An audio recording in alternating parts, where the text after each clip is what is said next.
Hello, I'm Catherine Carter, and this is Friendship Missionary Baptist Church Story Time.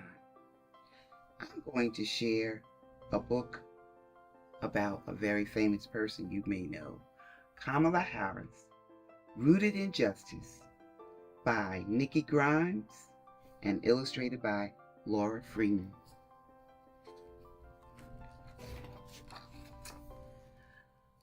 Eve slammed the door when she got home from first grade. Eve, you know we don't slam doors. Her mother said, "What's going on?"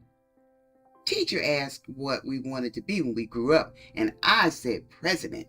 And Calvin said girls can't be president, stupid. Well, he's wrong, said her mother. Girls can grow up to be president. In fact, a girl from right here in Oakland hopes to be president one day. Life is a story you write every day. Kamala's begins with a name. Her name means lotus flower. See how her beautiful smile opens wide like pearls fanning across the water's surface? But you didn't see the flower's roots. Her roots grow deep, deep, deep. Let me show you.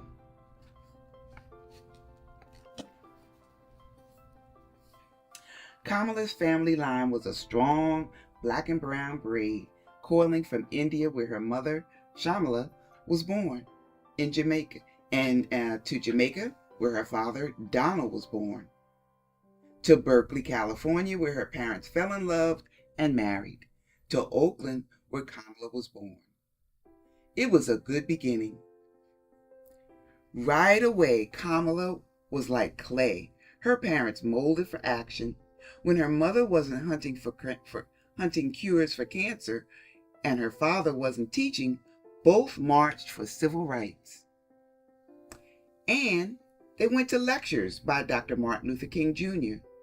Kamala was right there too, bouncing along in her stroller, chewing on her pacifier, and words like peace and justice rang in her ears.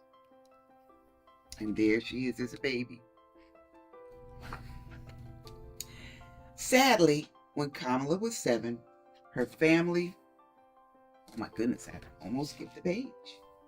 Once, when tiny Kamala was fussing, her mother couldn't figure out what was the matter.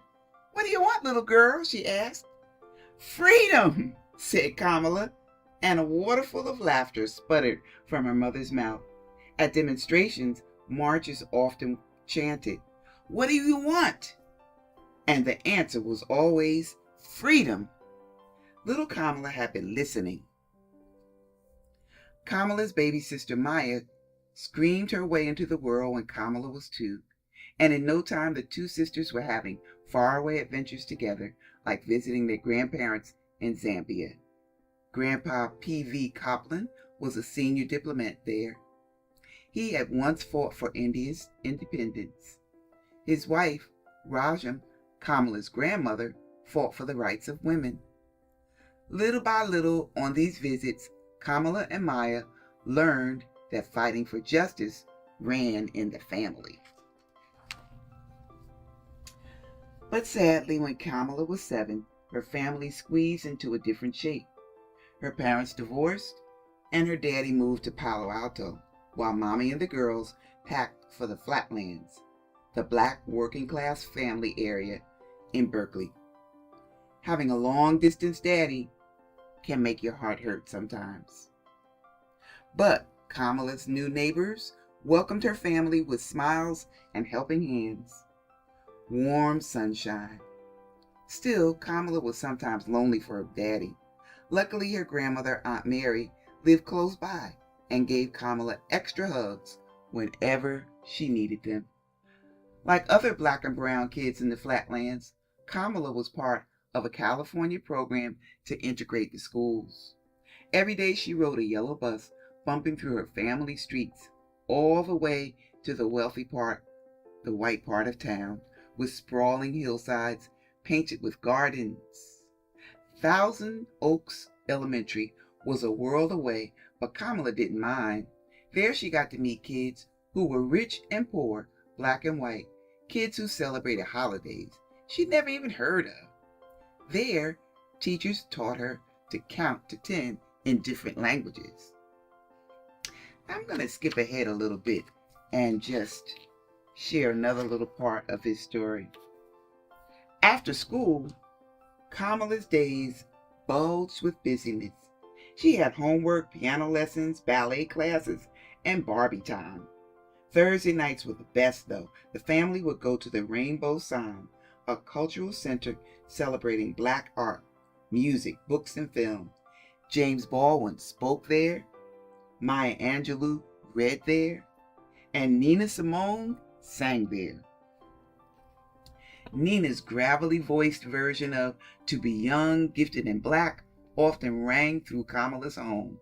The more she heard this favorite song, the more Kamala thought, I'm young, gifted, and black too. On Sundays, when they weren't visiting their father, Kamala and Maya rocked from side to side at the 23rd Avenue Church of God, where they tapped tambourines and sang as part of the children's choir. Fill My Cup, Lord, was Kamala's favorite hymn. The church was where she learned the Bible and that God asks us to speak up for those who can't, to defend the rights of the poor and needy like some lawyers do. Her Uncle Sherman was that kind of lawyer. Maybe someday Kamala could be one too. I want to share another part of this with you about when Kamala went to school. Kamala's mother and sister, they moved to Canada for a while, but she adjusted to life in Canada, but memories of her home country still rang in her heart like a bell. After graduating high school, she ached to return to America, where her parents had nursed her on the civil rights movement. She couldn't wait to follow in the footsteps of her heroes, Constance Baker Motley and Chris Hamilton Houston and Thurgood Marshall.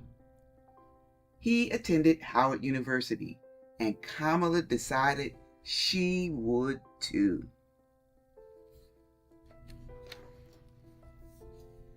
On her first day at Howard, Kamala turned this way and that, smiling at the faces of students from America, Africa, the Caribbean.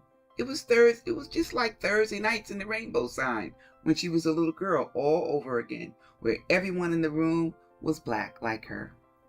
They reminded her of home and the people she wanted to help, the people she wanted to fight for. This university would begin to teach her. Howard seemed like a perfect place to run for her very first campaign. It was for class representative of the Liberal Arts Student Council. Her competition was tough, but so was Kamala.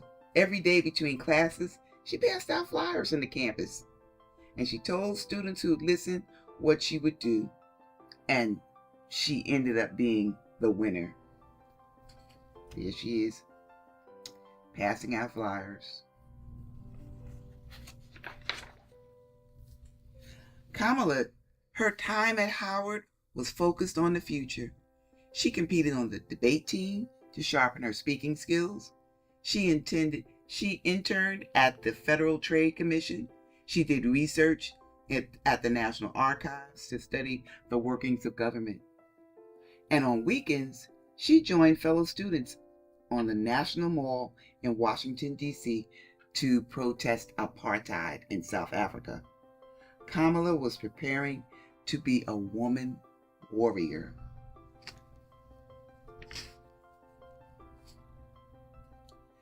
Nothing matched the magic of her second summer break when Kamala stepped through the doors of the private Senate subway as an intern for Senator Alan Cranston. Kamala could barely hold the secret of her joy. What could be better than learning from someone whose footsteps echoed in the halls of power every day? After Howard, California was called Kamala home to study at Hastings College of Law. Court cases and contracts filled Kamala's mind, but changed lives filled her heart. She was elected to the Black Law Student Association to be president. She was invited to major law firms at a job fair so that more black graduates had a fair chance to be hired by the companies in the country. This work was great practice for Kamala's future. Let me skip ahead a little bit.